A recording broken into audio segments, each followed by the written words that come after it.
retiramos el tapón.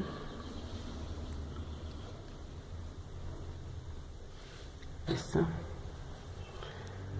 Retiramos el filtro de aceite con una llave 8.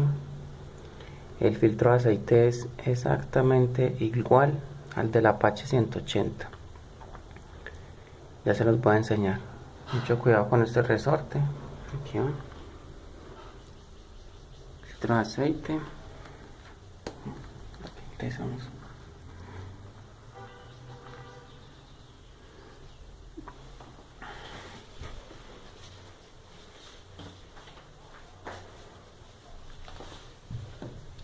Y retiramos también este filtro magnético. Se retira con una llave, una 23, una llave 23. Retiramos este filtro magnético.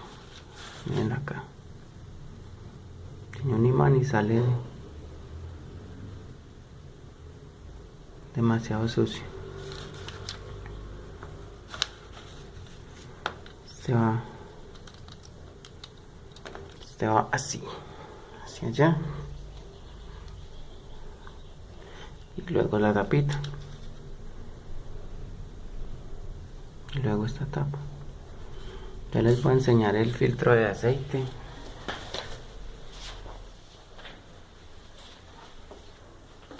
Miren,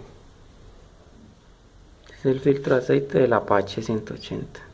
Miren, P7181, marca Porulator.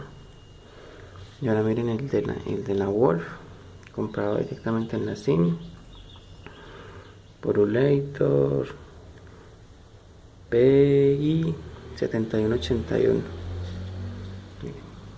TS.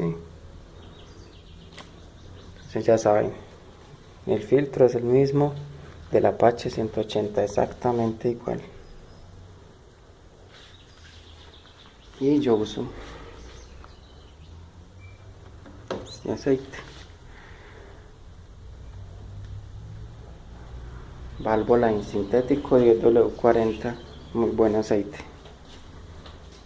Ya 11.000 kilómetros, 12.000 ya tiene la moto. Utilizando este aceite Valvoline llevo ya 6.000.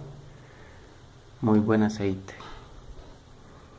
Ya saben que ingresan, es 1.5 de aceite, pero como vamos a cambiar filtro de aceite, entonces rellenamos el filtro no lo rellenamos por acá de aceite. Entonces más o menos nos sube un poquitico, serían 100 más, entonces en total serían 1600 mililitros de aceite.